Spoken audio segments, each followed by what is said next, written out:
2 మాసాల తర్వాత మీ అందరినీ చూడడం చాలా సంతోషం. Praise Lord. అందరూ అట్లే ఉన్నారు. ఎవరు బాగా వండర్ఫుల్ అండి. ప్రభు మహాత్ముని బట్టి మేము ఈరోజు ఉదయం మార్నింగ్ 1:30 1:40కి మా ఫ్లైట్ హైదరాబాద్లో రైన్ అయింది కదా. దాని తర్వాత మేము బయటికి వచ్చే లోపల ఒక 20 minutes హాఫ్ అన్ అవర్ పట్టింది. దేవుని కృపల మా ప్రయాణంలో ప్రభు మాకు సహాయపడి 16 గంటలు కొద్దిగా బోరింగ్ ఉంటే ఏదో 2 గంటలు 3 గంటలు అంటే ఒక 16 గంటలు ఒకే స్థలంలో కూర్చోవాలంటే నాకు కొద్దిగా బాగానే బోరింగ్ అనిపించింది. అండ్ మిసెస్ పక్కన ఉండదు కాబట్టి సిస్టర్ పక్కన ఉండదు కాబట్టి కొద్దిగా మాట్లాడుకుంటూ కొద్దిగా టైం పాస్ అయిందండి. అదర్వైజ్ దేవుని కృపలో మా యొక్క ప్రయాణం 2 నెలలు, మా యొక్క 2 నెలల ఆ యొక్క నివాసం అక్కడ అమెరికాలో చాలా చక్కగా జరిగింది. ఇక్కడ నుంచి మేము వెళ్ళిన వెంటనే కొద్దిగా సిక్ అయ్యాను. ఎంత సిక్ అయ్యానంటే ఇంకేమన్నా అవుతుందేమో నాకు అన్నట్టుగా సిక్ అయ్యాను. అక్కడ హాస్పిటల్స్ అందుబాటులో లేవు. అక్కడ మొత్తం ట్రైన్ ఫ్లైట్లోనే మొత్తం వామిటింగ్స్ ప్రారంభమైనవి. ఒకటి వామిటింగ్స్ అండ్ ఏం తిన్నా కానీ వామిటింగ్ అవుతుంది, తాగిన వామిటింగ్ అవుతుంది. ఇక మొత్తం మనిషిని పిండేసినట్టు అయిపోయింది. నేను అమెరికాలో దిగుతున్న వెంటనే మా హ్యానా అండ్ సన్నీ, మా స్టాండ్లీ, సన్నీ అందరూ, మా అత్తగారు అందరూ వచ్చి నన్ను రిసీవ్ చేసుకున్నారు. కానీ నా మొక్కలో అక్కడ సంతోషం లేదు. ఎందుకంటే ఇక్కడ కొంత దుఃఖం ఉంది. ఒకటే వామిటింగ్ చేసుకుని బలమంతా పోయింది. అండ్ లాస్ట్కు ఇంట్లో బాధపడుతూ చూడలేక ఒక చిన్న హాస్పిటల్ తీసుకెళ్లారు. హాస్పిటల్ తీసుకెళ్తే వాళ్ళు చెకింగ్కి అండ్ 2-3 టెస్ట్లకు $3,000 అయితే $3,000 అంటే ఆల్మోస్ట్ 3 లక్షలు. ఓకే, నాకు ఆ మాట వింటున్నా నేను జ్వరం గీరం అంతా కడుపునంత మాయమైపోయి వచ్చేసి ఇక్కడ ఏముద్దుల బాబు అని చెప్పి లాస్ట్కు వచ్చాము. దాని తర్వాత ఒక 10 రోజులు కొద్దిగా సఫర్ అయ్యానంటే మా పప్పు ఆయన అప్పుడు హాస్పిటల్స్లో డాక్టర్ పిలిపించాడు. ఒక మెక్సికన్ డాక్టర్ ఉన్నారు.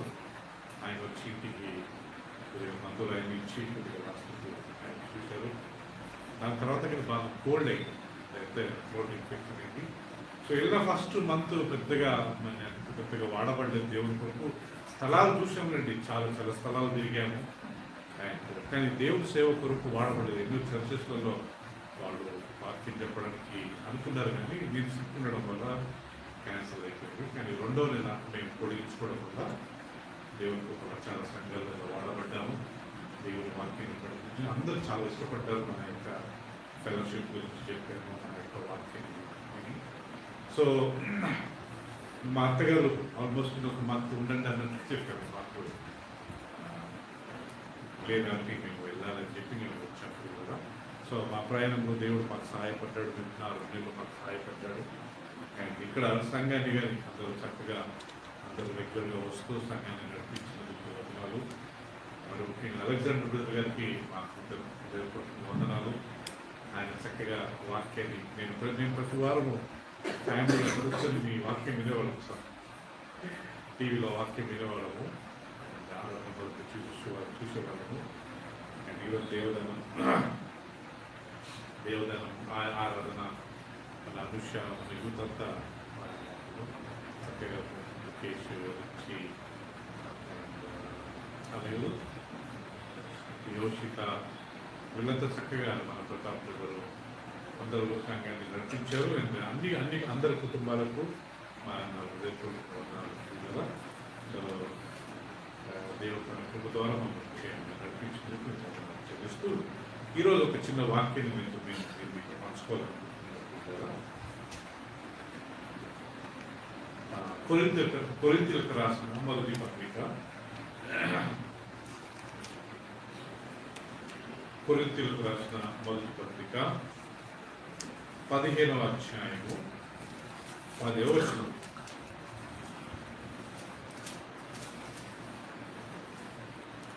ఇక్కడ దేవుని కృపను పౌలు ఎలా పొందాడో ఆ కృపను ఆయన ఏ రకంగా ప్రకటిస్తున్నాడో అనే విషయాన్ని మనం గమనించుకున్నట్లయితే కొరింథీయులకు రాసిన మొదటి పత్రిక 15వ అధ్యాయము 10వ వచనం ఒకసారి గమనించినట్లయితే, అయినను నేనేమై ఉన్నానో అది దేవుని కృప వలనే అయి ఉన్నాను, మరియు నాకు అనుగ్రహింపబడిన ఆయన కృప నిష్ఫలము కాలేదు. కానీ వారందరికంటే నేను ఎక్కువగా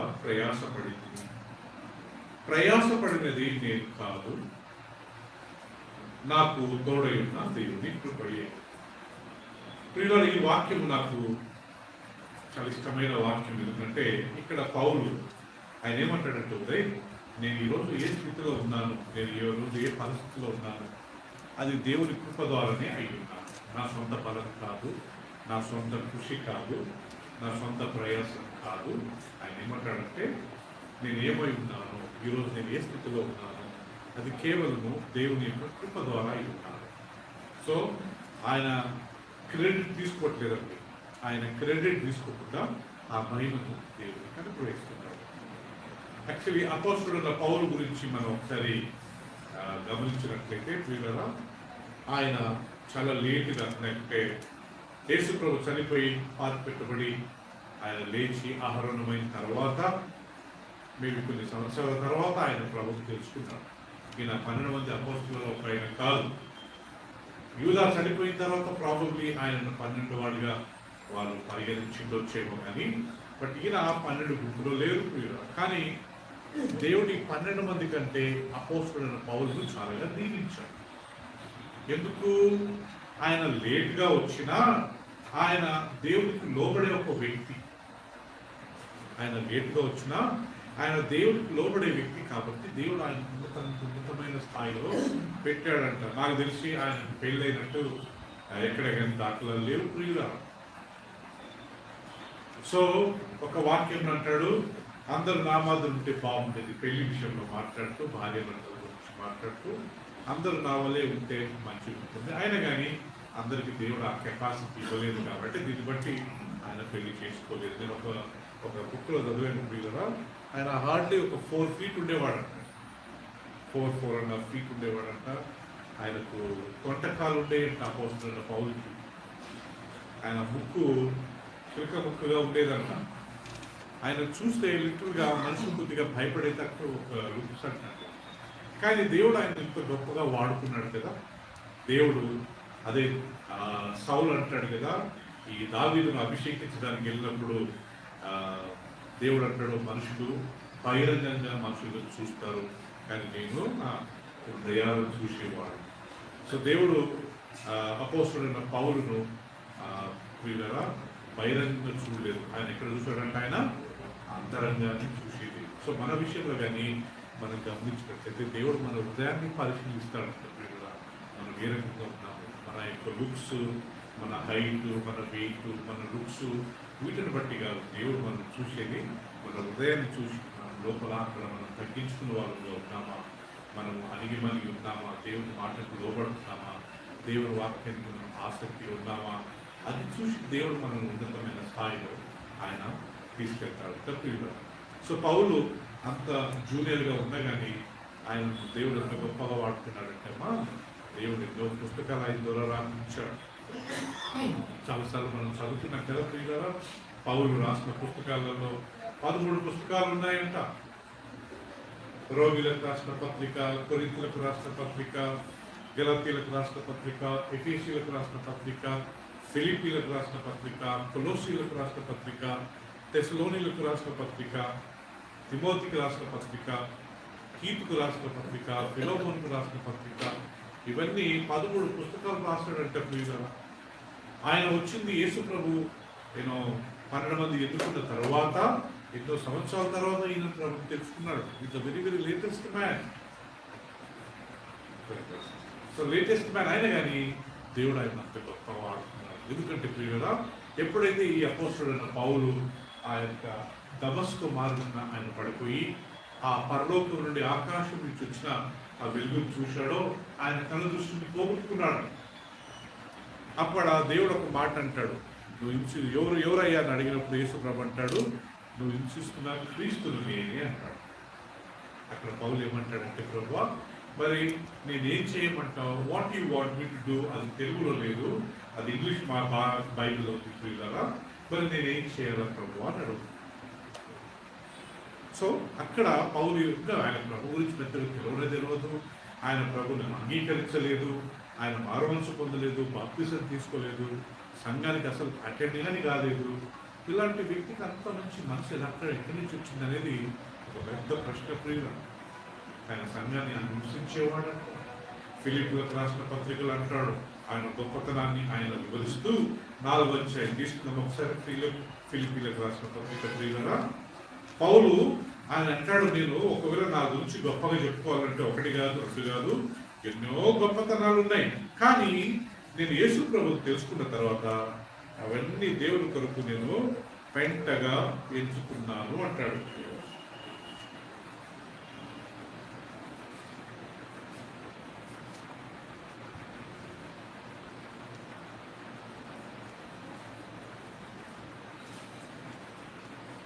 ఫిలిప్పీలకు రాసిన పత్రిక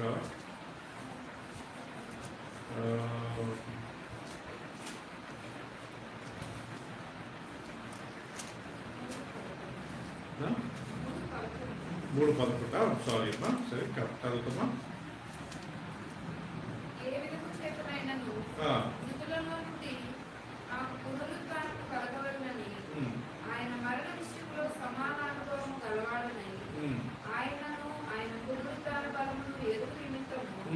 ఆయన శ్రమలలో పాలిమాడనకు ఎట్టిదో ఎరుగు నిమిత్తము సమస్తమును నష్టపరుచుకొని వాటిని పెంటతో సమానముగా ఎంచుకుంటున్నాను. వాటిని నేను దేంతో ఎంచుకుంటున్నా అంటాడు ప్రియులరా, పెంటతో సమానంగా నేను ఎంచుకుంటున్నాను.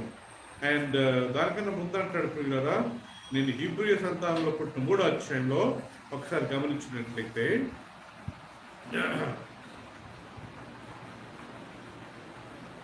5వ వచనం ప్రియులరా, 8వ దినమున సున్నతి పొంది తిని ఇశ్రాయేలు వంశపు వాడనై బెన్యామీను గోత్రములో పుట్టి హీబ్రూ సంతానం అయిన హీబ్రూడనై ధర్మశాస్త్ర విషయమై పరిశుడనై ఆసక్తి విషయమై సంఘమును హింసించువాడనై, దాని తర్వాత ధర్మశాస్త్ర విషయమై అనింద్రునై ఉంటుంది, అయినను ఏవేవి నాకు లాభకరమై ఉండనో వాటిని క్రీస్తు నిమిత్తము ఏమంటాడంటే ఆయన నష్టముగా ఎంచుకున్నాను.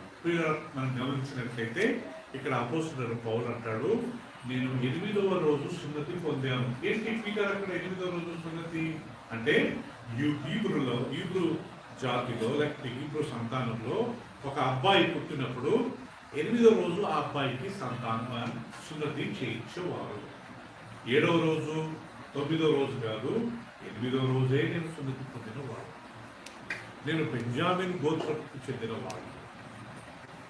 ఓకే, అంటే చాలా శ్రేష్టమైన దేవుడికి వాళ్ళ తండ్రి అయిన యోసేఫుకు అండ్ నేను యాకోబుకు చాలా ఇష్టమైన కుమారుడు బెంజమిన్ యోసేఫ్, ఆ సంతానానికి చెందినవాడు.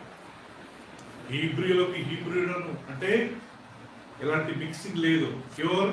ఓకే, హీబ్రూ నేను అమెరికాలో మేము అక్కడ ఉన్నప్పుడు చాలా మందిని కలిసాము. ఆడ తెల్లోళ్ళు మెక్సికన్స్ పెళ్లి చేసుకుంటే అందరు అలాంటి వాళ్ళే కనపడతారు. కానీ ఇక్కడ ఏమంటాడంటే నేను హీబ్రూలకు ఎలాంటి మిక్సింగ్ లేదు, ఎలాంటి ఇది లేదు, నేను ప్యూర్ హీబ్రూ అని అంటాడు. అంతేనా?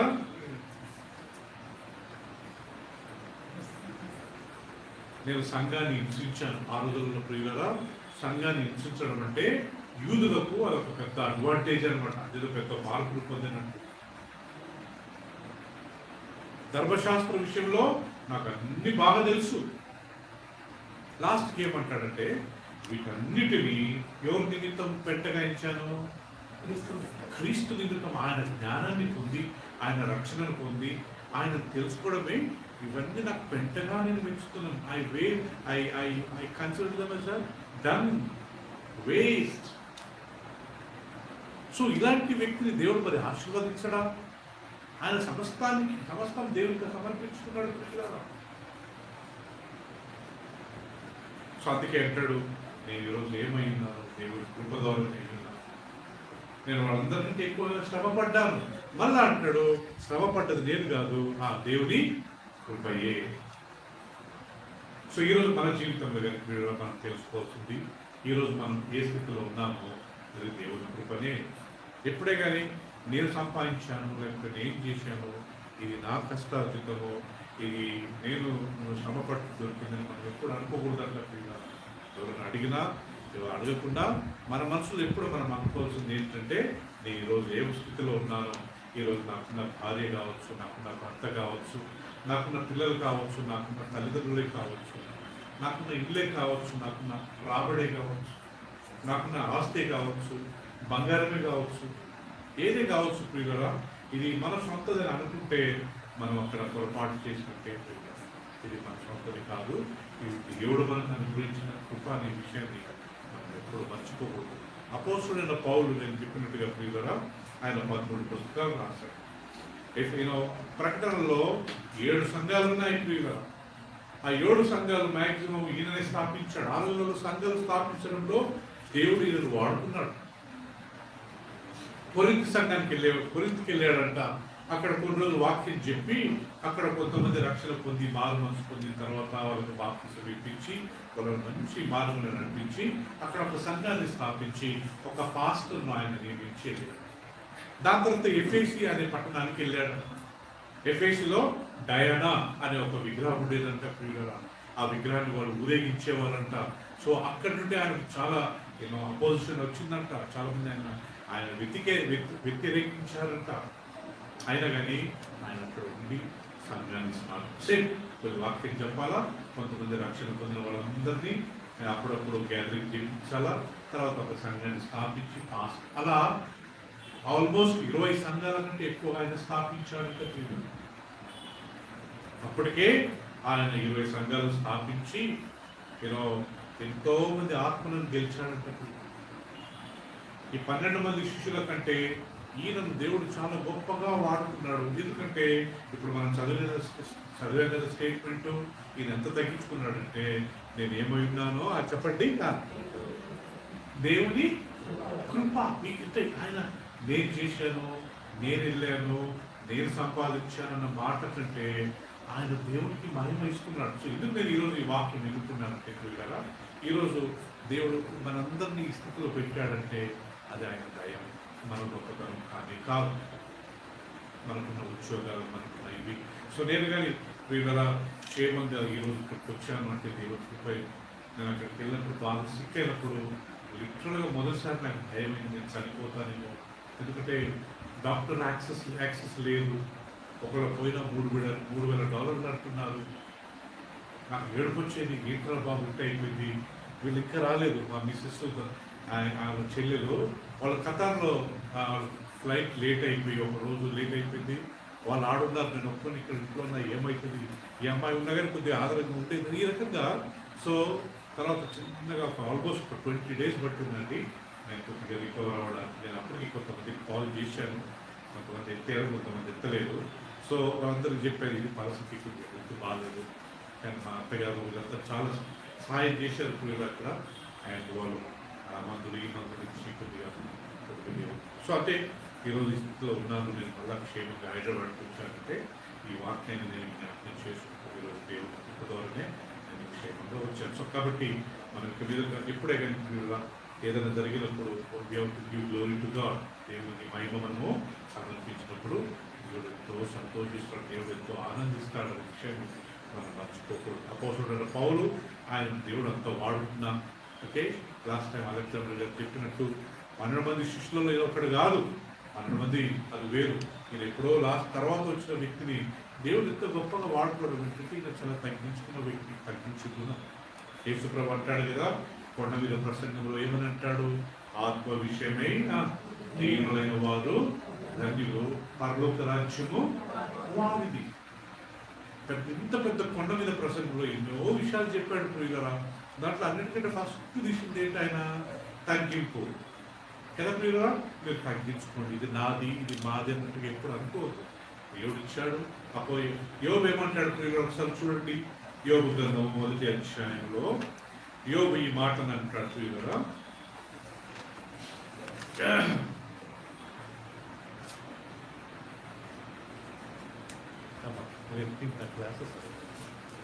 యోబు గ్రంథం మొదటి అధ్యాయం మనం చూసినట్లయితే కదా ఇక్కడ ఏం జరిగిందంటే 13వ వచనం, జస్ట్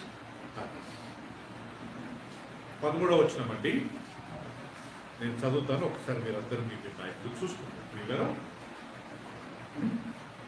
ఒక దినమున యోబు కుమారులను కుమార్తెలను తమ అన్న ఇంట భోజనము చేయించు ద్రాక్షారసము పానము చేయించుండగా ఒక దూత అతని ఎద్దుకు వచ్చి ఎద్దులు నాగలి తుంచు గాడిదలు వాటి సమీపమున్న వేచుండగా శివాయులు వాటి మీద పడి వాటిని పట్టుకొని పోయి ఖడ్గముతో పనివారిని హతము చేసిరి. జరిగిన నీకు తెలియజేయుటకు నేను ఒక్కడనే తప్పించుకుని వచ్చున్నాను నేను. అతడు ఇంకాను మాట్లాడుచుండగా మరి ఒకడు వచ్చి దేవుని అగ్ని ఆకాశము నుండి పడి గొర్రెలను పనివారిని రగులబెట్టి కాల్చివేసెను. దానిని నీకు తెలియజేటుకు నేను ఒక్కడనే తప్పించుకుని వచ్చున్నాను నేను. అతడు ఇంకాను మాట్లాడుచుండగా మరొకడు వచ్చి కల్దీయులు 3 సమూహములుగా వచ్చి ఒంటెల మీద పడి వాటిని కొనిపోయి ఖడ్గము చేత పనివారిని చంపిరి. నీకు దానిని తెలియచేయటకు నేను ఒక్కడనే తప్పించుకుని వచ్చి ఉన్నాను నేను. అతడు మాట్లాడుచుండగా వేరొకడు వచ్చి నీ కుమారులను నీ కుమార్తెలను తమ అన్న ఇంట భోజనము చేయించు ద్రాక్షారసము పానము చేయించుండగా గొప్ప సుడిగాలి అరణ్య మార్గంలో వచ్చి ఆ ఇంట 4 మూలలను పుట్టుగా అది యవనస్తుల మీద పడినందున వారు చనిపోయేది. దానిని నీకు తెలియజేయటకు నేను ఒక్కడని తప్పించుకుని ఉన్నానని అనెను. అప్పుడు యోబు లేచి తన పై వస్త్రములను చింపుకొని తల వెంట్రుకలు పొరిగించుకొని నేల మీద సాష్టాంగపడి నమస్కారం చేసి ఇట్లనెను, నేను నా తల్లి గర్భంలో నుండి దిగంబరునై వచ్చి దిగంబరునై అక్కడికి తిరిగి వెళ్ళెదను. యెహోవా ఇచ్చెను. చెప్పండి ప్రియులారా, యెహోవా తీసుకుని పోయెను. యెహోవా నామమునకు స్తుతి కలుగును గాక. ఈ సంగతులలో ఏ విషయమందును ఏ పాపమును చేయలేదు.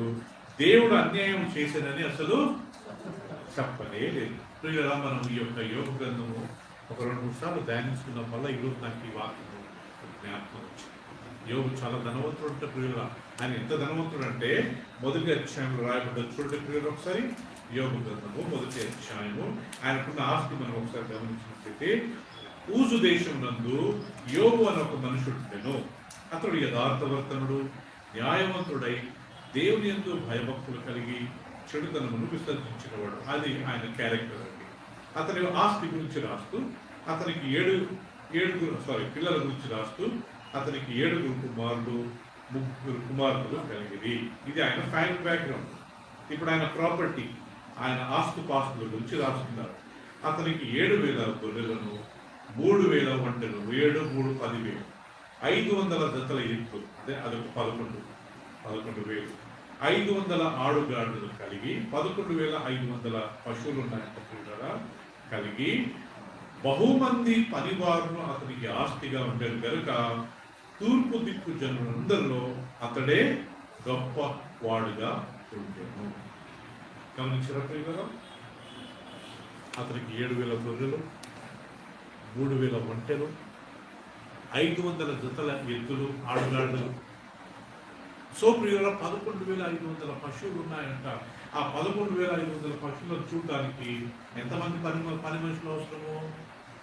బహుమంది అంటే బహుమంది పని మనుషులు ఉన్నారు. ఒకరోజు ఏం జరిగిందంట ప్రియులరా, వాళ్ళందరూ భోజనం చేస్తున్నప్పుడు ఓకే అండ్ ఒక పని మనిషి వచ్చి అయ్యా ఇలా జరిగింది, మేమందరం అక్కడ ఈ పని మనుషులు వాళ్ళు గొర్రెలను మేకలను వాళ్ళు మేపుకున్నప్పుడు ఏదో దేశస్తులు వచ్చి ఓకే వాటిని చంపేసి మనుషులందరినీ చంపేసిపోయారు అని చెప్పి ఆపేయడం లేదో ఇంకొక ఆయన వచ్చాడు. ఇంకొక ఆయన వచ్చి నీ ఒంటెలను లేకపోతే నీ యొక్క ఆస్తులను వేరొకరు వచ్చి వాటిని తీసుకుని పోయారు. వీళ్ళు చంపడం కాదు, వీటిని తీసుకెళ్లారు. ఎందుకంటే ఒంటెలో అవి లాభకరమని తీసుకెళ్లారు. అక్కడ ఉన్న పని మనుషులను చంపేశారు. అతడు ఇంకా మాట్లాడి అయిపోక ముందే ఇంకొక పని మనిషి వచ్చాడంట. అయ్యా అయ్యా, ఇదిగో నీ ఆడుగాడిదలో నీ యొక్క మేకలందరినీ అయ్యా వేరేటోళ్ళు వచ్చి షేబాయిలు వచ్చి వాటన్నింటినీ చంపేశారు, పని మనుషులు కానీ చంపేశారు, నేను ఒక్కడిని మాత్రం బ్రతికొచ్చాను చెప్పడానికి. అతడు ఇంకా మాట్లాడుతుండగా ఇంకొక ఆయన వచ్చాడంట. ప్రియులు ఇక్కడ మీకు గుర్తుపెట్టుకోవాలి, ఆస్తి పోతే మనం సంపాదించుకోవచ్చు, ఆస్తి పోతే మళ్ళీ దేవుడు వాళ్ళకి ఇవ్వచ్చు, కానీ పిల్లలు చనిపోయారు. ఇప్పుడు 4 న్యూస్ ఏంటంట, అయ్యా అయ్యా ఇదిగో నీ కుమారులు, నీ కుమార్తెలు, నీ అల్లుళ్ళు, నీ కోడళ్ళు, నీ మనవళ్ళు, నీ మనవరాళ్ళు వాళ్ళందరూ భోజనం చేస్తున్నప్పుడు ఒక సుడిగాలి, ఒకే అరణ్యం నుంచి ఒక సుడిగాలి వచ్చి ఆ గోడను కూలినప్పుడు ఆ గోడ కూలి అందరూ చనిపోయారు. యోగుకి ఎంతమంది పిల్లలు ప్రియులరా? 10 మంది. అంతే, అందరికి పెళ్ళిళ్ళు లేని అందరికి పిల్లలు ఉంటుండొచ్చు. ఆల్మోస్ట్ 30-40 మంది చనిపోయారంటే ప్రియుల. ఎట్లుంటుంది ఉదయ ఆ విషయం? ఫ్యామిలీ ఇద్దరు చనిపోయారంటే అప్పుడప్పుడు మనం న్యూస్లో వింటున్నాం కదా, TV9లో ఒకే ఫ్యామిలీకి చెందిన వాళ్ళు 18 మంది చనిపోయారు. ఆ మధ్య కర్నూలు ఒక యాక్సిడెంట్ అవుతుంది. ఇక్కడ నల్గొండలో ఒకే కుటుంబానికి చెందిన 8 మంది చనిపోయారంటే ఇవన్నీ విన్నప్పుడు ఎలాంటి వాళ్ళని ప్రియుల తట్టుకోలేరు. ఈవెన్ నార్మల్గా మనమే తట్టుకోలేదు. అయ్యో ఒకే ఫ్యామిలీకి చెందిన వాళ్ళు ఒక్కళ్ళని లేరా, ఒక్కళ్ళని మిగలలేదా? ఇక్కడ ఒక అద్భుతం ఏంటంటే 10 మంది చనిపోయారు, వాళ్ళ కోడలు చనిపోయారు, మనవలు చనిపోయారు, అందరూ చనిపోయారు, యోగు ఒక్కడే మిగిలాడు ప్రియుల.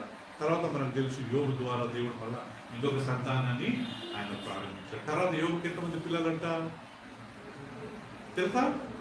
42 అధ్యాయం ఒకసారి తీసుకున్నాం ప్రియుల. అంటే తర్వాత యోగు పశ్చాత్తాపడి దేవుని తట్టు తిరిగిన తర్వాత ఏం జరిగిందని చూద్దాం ప్రియుల. సారీ, దేవుడు ఆయన తగ్గింపును చూసుకొని పాప క్షమాపణ పొందిన తర్వాత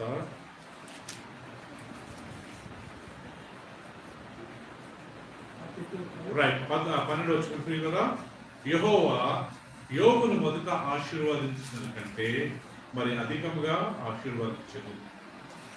అతనికి 14,000 గొర్రెలను, మొదట 7,000 ఉండేదా, ఇక్కడ 14,000 గొర్రెలు, 6,000 ఒంటెలను, 3,000 ఒంటెలు మొదట ఉండేది, ఇప్పుడు డబల్ అయినాయి కాబట్టి 1000 జతల ఎద్దును, మొదట 500 జతలు ఉండేవి ప్రియులరా, ఇక్కడ 1000 జతలు, 1000 ఆడుగాడులను కలిగేది, మొదట 500 ఆడుగాడులు ఉన్నాయి. మరియు అతనికి 7 కుమారులు మరియు 3 కుమార్తెలు. అక్కడ చనిపోయింది ఎంతమంది? 7 కుమారులు ప్లస్ 3 కుమార్తెలు. మళ్ళీ ఇక్కడ దేవుడు ఎంతమంది ఇచ్చిండు? మళ్ళీ సెకండ్ ఇన్నింగ్స్ లో కరెక్ట్ ప్రియుల 10 మంది పిల్లలు ఇచ్చాడు. 7 మంది కుమారులు, 3 కుమారులు. ఇక్కడ ఒక బ్యూటీ ఏంటంటే ప్రియుల, వాళ్ళందరూ చనిపోయిన తర్వాత యోగు ఇచ్చి ఆయన బట్టలు చుట్టుకొని ఆయన తల గురించుకొని బూడిదలో కూర్చున్నాడంట ప్రియుల.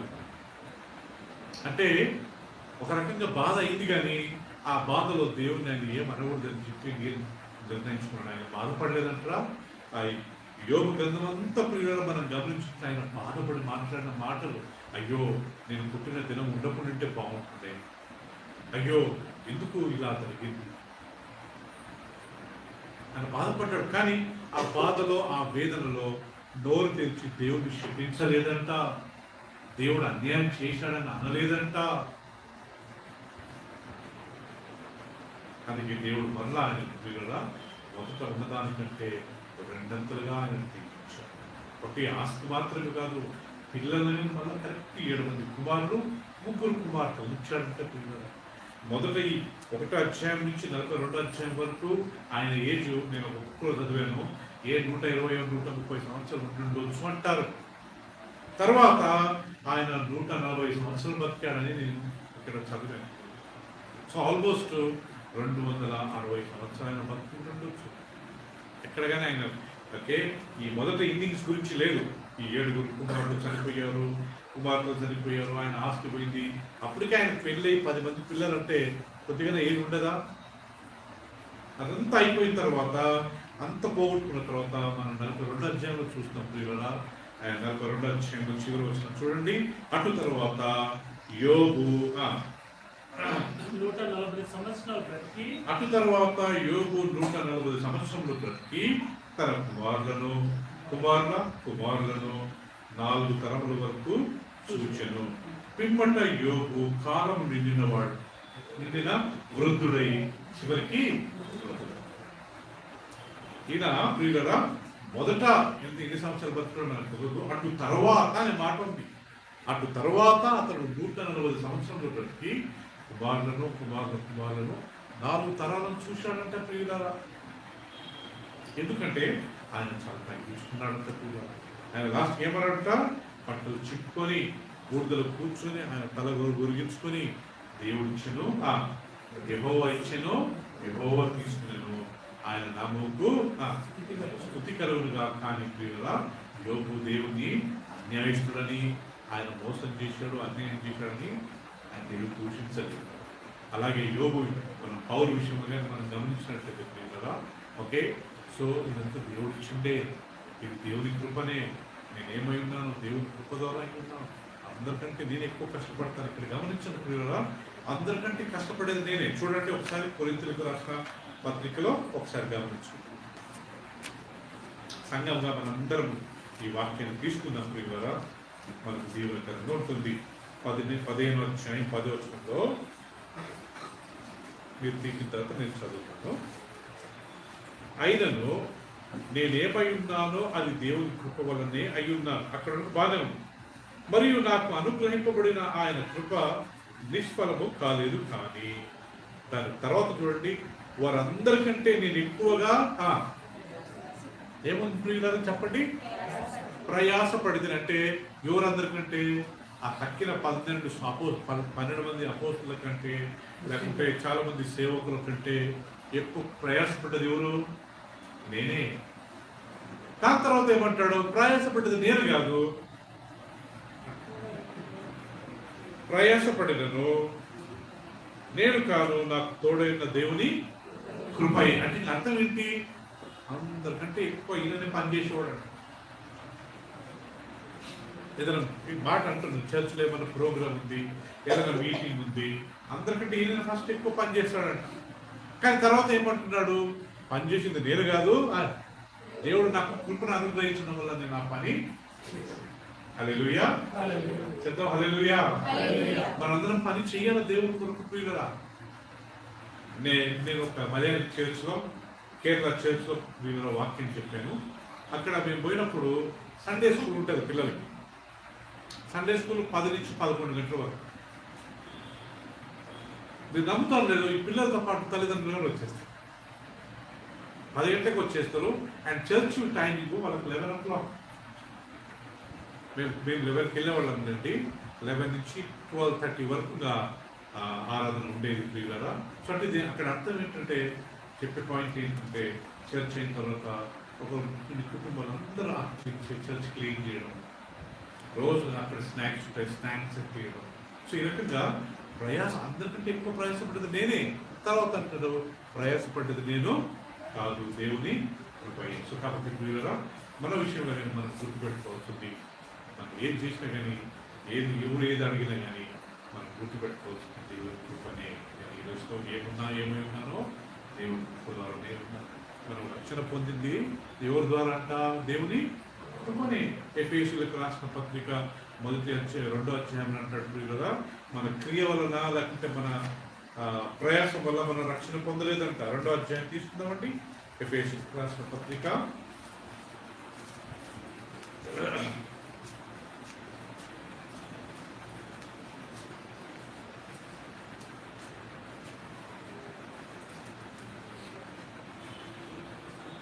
2వ అధ్యాయంలో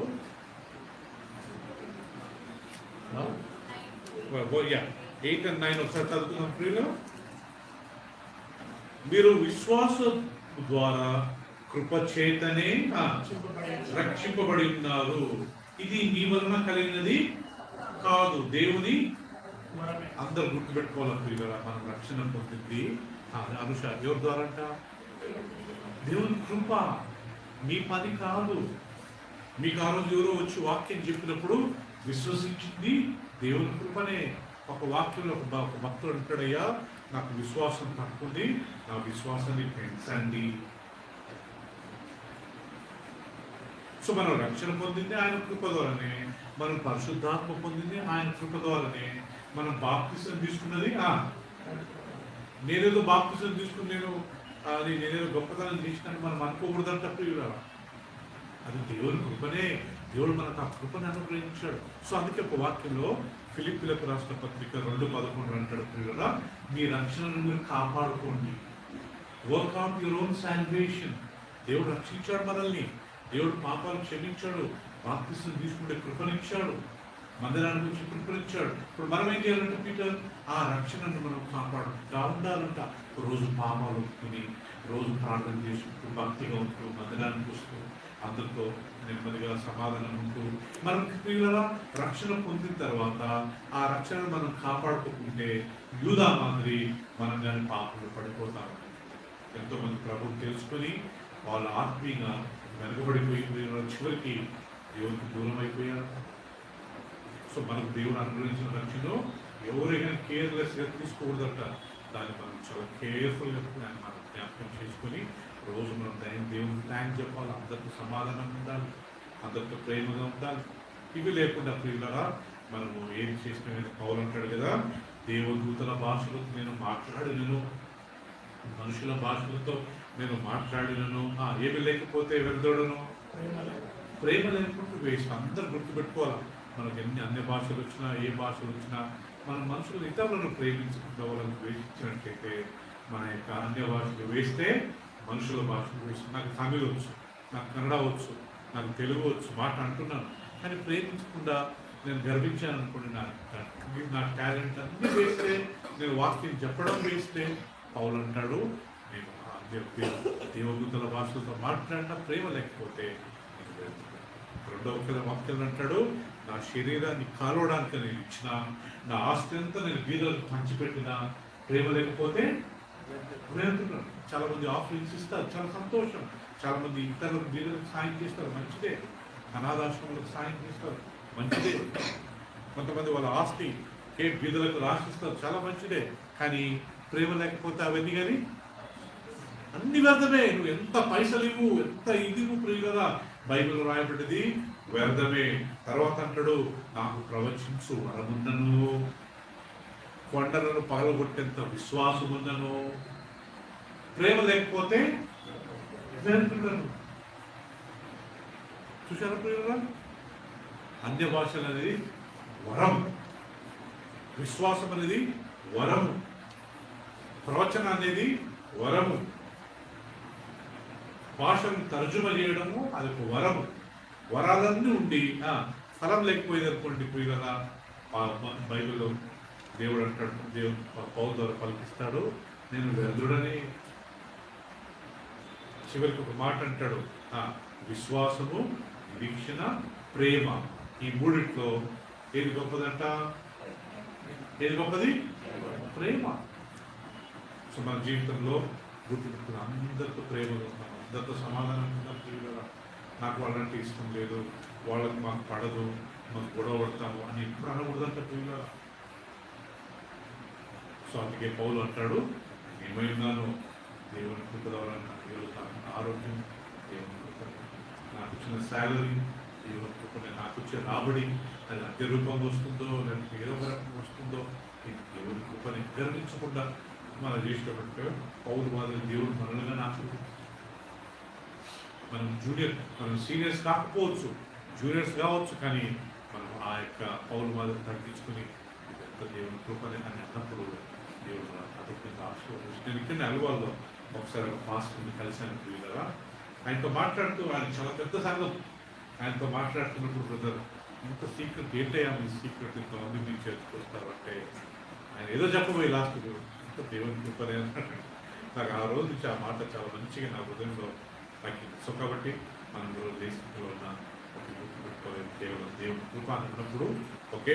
యోబు ఏమన్నాడంట, దేవుడు ఇచ్చినాడు, దేవుడు తీసుకున్నాడు, దేవుడు నామానికి మహిమ కలుగునుగా, కానీ ఆయన దేవుడిని శపించలేదంట, దేవుడు అన్యాయస్తుడని ఆయన అనలేదు. పౌలు అంటాడు ప్రియులరా, నేను హిబ్రియుడను, నేను 8వ రోజు సున్నతి పొందినవాడను, నేను పరిచయుడను, నేను ధర్మశాస్త్ర విషయంలో నిందారహితుడను, అయినా కానీ క్రీస్తు నిమిత్తము నేను వీటన్నిటిని కుప్ప లేకపోతే చెత్త లేకపోతే పెంటగా ఎంచుకున్నాను. అందుకే ఆయన ఈ లోకంలో దేనిగా నింపుగా ఆయన అంత పట్టించుకోలేదు. సో మనకు దేవుడు మంచిగా ఏది ఇష్టంగానే దేవుడిని థ్యాంక్ చెప్పినప్పుడు దేవుడిని హ్యాపీగా ఫీల్ అవుతాడు. ప్రియుగా ఉండడం తప్పు కాదు, కానీ ఉన్నప్పుడు మనం దానికి దేవునికి మహిమ ఇచ్చినప్పుడు దేవుడు నేను చాలా సంతోషంగా ఫీల్ అవుతాడంట. నేను ఇచ్చినందుకు ఈమెకి ఇచ్చినందుకు వీళ్ళు గర్వించకుండా నాకు వాళ్ళు కృతజ్ఞత చెల్లిస్తున్నారు, తగ్గించుకున్నారు అని చెప్పి దేవుడు ఇంకా మనల్ని అధికంగా ఆశీర్వదిస్తున్నారు. కాబట్టి ఈ యొక్క వాక్యాన్ని గుర్తుపెట్టుకుందాం. నేనేమై ఉన్నాను చెప్పండి, నేనేమై ఉన్నాను దేవుని కృప వల్ల అయ్యి. ఇవాళ మనం బ్రతికిందంతా చెప్పండి ఎవరి కృప. మనకు మంచి ఆరోగ్యం ఉందంటే కదా అని today we are healthy because of God's grace కదా కన్నా. We are all alive because of God's grace. We all have houses, rented house కావచ్చు, సొంత ఇల్లు కావచ్చు, ఇల్లు ఉన్నాయి కదా. దేవుడు మనకు దేవుడి కృప. మనకు ప్రతి ఒక్కరికి ఇన్కమ్ ఉంది కదా, అది దేవుని కృప. మనందరికి దేవుడు సంతానాన్ని ఇచ్చాడు, పిల్లల్ని ఇచ్చాడు, అది దేవుని కృప. మన ప్రయాణాలలో ఒక చిన్న యాక్సిడెంట్ అయితే చాలు, ప్రాణాలు పోయేంత పరిస్థితి ప్రియులు. కానీ ఇంతవరకు మనం బ్రతికించాలంటే అది దేవుడు. సో ఈ రోజు నుంచి మనం బ్రతికిన రోజుల్లో తగ్గించుకొని అది దేవుడు. నాట్ బ్యాడ్ అనకూడదు, I'm doing good bye the grace of God అన్నప్పుడు దేవుడు సంతోషిస్తారు. నేను ఏమై ఉన్నానో దేవుని కృప ద్వారా ప్రార్థన చేస్తాను. ఒక 2 నిమిషాలు మనందరం తలవంచుకొని ఆయన లేఖనాలలో రాయబడ్డ ప్రకారం వెరీ సింపుల్ థింగ్స్. 12 మంది అపోస్తలుల కంటే చాలా లేటుగా వచ్చాడు నా దేవుడి. ఆయన మీరు తగ్గిపండి. దేవుడు వద్దనైనా వాడుకుంటున్నాడు. 13 పుస్తకాలు రాశాడు, రాపించాడు దేవుడు. ఆయన అందరికంటే ఆయన ఎక్కువ కష్టపడేవాడంట మందిరం కోసం. మళ్ళా అంటాడు కష్టపడదు నేను కాదు దేవుడు. ఎవరెవరైతే దేవుడు సేవ చేస్తున్నారో అందరికంటే కష్టపడుతున్నారో వెరీ గుడ్. కానీ అది దేవుడు కృప ద్వారా నేను కష్టపడుతున్నాను అనుకుంటే ఇంకా మనకు తెలిసిన ప్రియులారా, మనం చేసేది మానవుల కొరకు కాదు, మన తండ్రి అయిన దేవుని కొరకు, రాజాది రాజకు. యోబు అంటాడు ప్రభు ఇచ్చిండు, ప్రభు తీసుకున్నాడు. నేను దిగంబరిగా వచ్చాను ఈ లోకానికి, నా తల్లి గర్భం నుండి మళ్ళా దిగంబరిగా వెళ్ళిపోతాను. నేను ఏం తీసుకెళ్ళను, దేవుడు ఇచ్చాడు, దేవుడు తీసుకెళ్ళాడు. దేవుడు నామాన్ని ఆ రకంగా ప్రియులరా మనం ఆ రకంగా ఎప్పుడు మనం తగ్గించుకుని దేవుడు మహిమ అనుగ్రహించి ఇచ్చినప్పుడు ఆయన మనం ఇంకా దీవించేవాడు. యోబు తర్వాత దేవుడు మళ్ళా 10 మంది పిల్లలు ఇచ్చాడు. ఆస్తి అంటావా 2 ఇచ్చాడు. అంతేనా? బైబిల్లో రాయబడేది ఆయన 3 కూతురు అందగత్తెలు ఆ దేశం అన్నంత. అటు తర్వాత ఆయన 180 సంవత్సరం బ్రతికి పిల్లల 4 తరాలు తగ్గించుకుంటే మనం ఎప్పుడు దేవుని కృప అని అన్నప్పుడు అది అంత ఆశీర్వాదకరంగా తండ్రి దేవ మీకే వందనాలు ప్రభు. అపోస్తులైన పౌలును కొద్దిసేపు జ్ఞాపకం చేసుకుని ఆయన జీవితంలో జరిగిన కొన్ని విషయాలను మేము గమనించాం ప్రభు.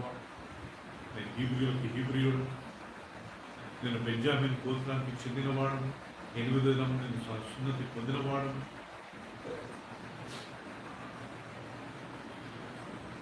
ధర్మశాస్త్ర విషయంలో నేను నిందారహితుడను, సంఘాన్ని హింసించాను. నా యొక్క ధర్మం గురించి, నా యొక్క యూదా జాతి గురించి. అయినా కానీ నేను ఎప్పుడైతే క్రీస్తుని తెలుసుకున్నానో, ఎప్పుడైతే యేసుప్రభు నన్ను కలిశాడో, ఎప్పుడైతే నా ఆత్మీయ కళ్ళు తెచ్చాడో, అప్పటి నుండి నేను ఇవన్నీ అన్ని కుప్పగా ఎంచుకుంటాను, అన్ని వెంటగా ఎంచుకుంటాను. ఏదో నాకు ఆ రక్షణనే కావాలి, నాకు ఆ క్రీస్తే కావాలి, నాకు ఆయన ప్రేమనే కావాలి, నా రక్షణ నేను కాపాడుకోవాలి అని సత్యాన్ని ప్రభు మేమందరం గ్రహించుకుంటున్నాం. సాక్షి ఏదో ఈ ప్రైజ్ లార్డ్ ఫెలోషిప్ సంఘాన్ని ఇంతగా దీవించడం చూస్తుంది. ఎవరైనా ఒక కుటుంబం కానీ పడిపోతుంది. అందరూ ఆత్మీయ దయచేయండి. వాళ్ళు ఆ ప్రేమలు ఆ యొక్క సంతోషం సమాధానం మా జీవితంలో దయచేయండి ప్రభు. దేవదూతల భాషలతో మాట్లాడను, మనుషుల భాషలతో మాట్లాడను, ప్రేమ లేకపోతే వ్యర్థమని పౌలు అన్నట్టుగా మా విషయంలో ప్రభావం అందరం ప్రేమ కలిగి ఒకరికొకరు సమాధానంతో మేమేమై ఉన్నాము ఇది కేవలం దేవుని కృప అని మేము కనపరుచుకుంటున్నాం. మాకు సాయం చేయండి. యోగ విషయంలో కానీ మేము కొన్ని విషయాలు నేర్చుకున్నాం, మా హృదయంలో దాచిపెట్టుకొని మహిమపరుచుకుంటున్నాం. మాకు సాయం చేయండి. క్రీస్తు పేరట ప్రార్థించి వేడుకుంటున్నాం తండ్రి. ఆమేన్. ప్రియులరా, ఒక 2 నిమిషాలు ప్రభురాత్రులలో పాల్గొని సిద్ధపడ్డ వారు ఒకసారి వేసుకుంటామని.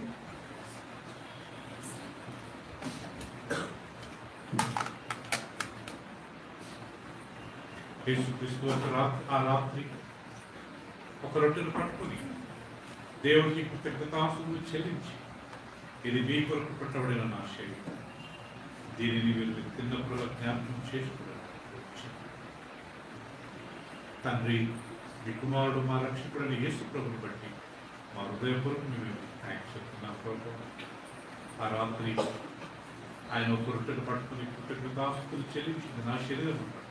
కాబట్టి ఇది ఆయన మేము ఈరోజు మీ కుమారుడు యేసు ప్రభు జ్ఞాపకం చేసుకుంటారు. ఆయన మాకు సాయం చేసిన స్తోత్రాలు. ఈ రొట్టె యేసు ప్రభు శరీరం మేము భావిస్తున్నాం. మేము తిని నీ కొరకు జీవించే బాధ్యత.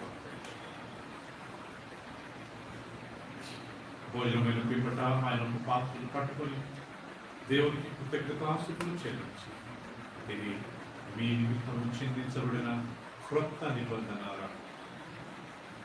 ఇది త్రాగినప్పుడల్లా నా మరణాన్ని మీరు జ్ఞాపకం చేసుకుంటారు. నా రక్తం నా శరీరం తిని నా రక్తం త్రాగువాడే నిత్య జీవం గలవాడు. అంత్య దినంలో నేను అంతది లేక ఎంత పరిశుద్ధమైనట్టే ఆయన శరీరం, ఆయన రక్తము దీనికి మించిన పరిశుద్ధత ఏది లేదు. చాలా పవిత్రమైనది. తీసుకునే మనం కానీ మన పాపలు కొన్ని దాంట్లో నాలుగైనా క్షమించండి. నాలుగైనా ద్వేషాలు ఉంటాయి, క్షమించు. నాకు కోపం ఉంటే క్షమించకపోతే ఈరోజు మీ సన్నిధికి నేను ఫ్రీగా నేను రావాలనుకుంటున్నాను. నాకు సాధించండి. పరిశుద్ధ తండ్రి, ఈ విషయంలో తిరిగి నేను మీ కొరకు జీవించే భాగ్యం దయచేసి మా యాటిట్యూడ్లో, మా యొక్క ప్రవర్తనలో సంపూర్ణంగా మార్పు వచ్చి మేము అందరితో సమాధానం మాకు సాయం చేయండి. పరిశుద్ధ నామములో ప్రార్థించి వేడుకుంటున్నాం. ప్రియుల ముందుకు వచ్చి దాంట్లో పాల్గొనాలని ప్రభు ఆహ్వానిస్తున్నాం.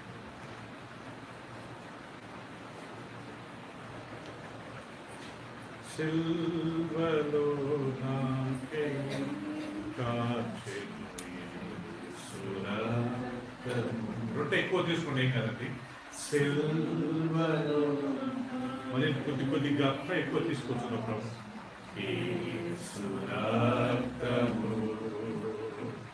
శిలనైన నన్ను మార్చెను. యేసురక్తము శిలనైన నన్ను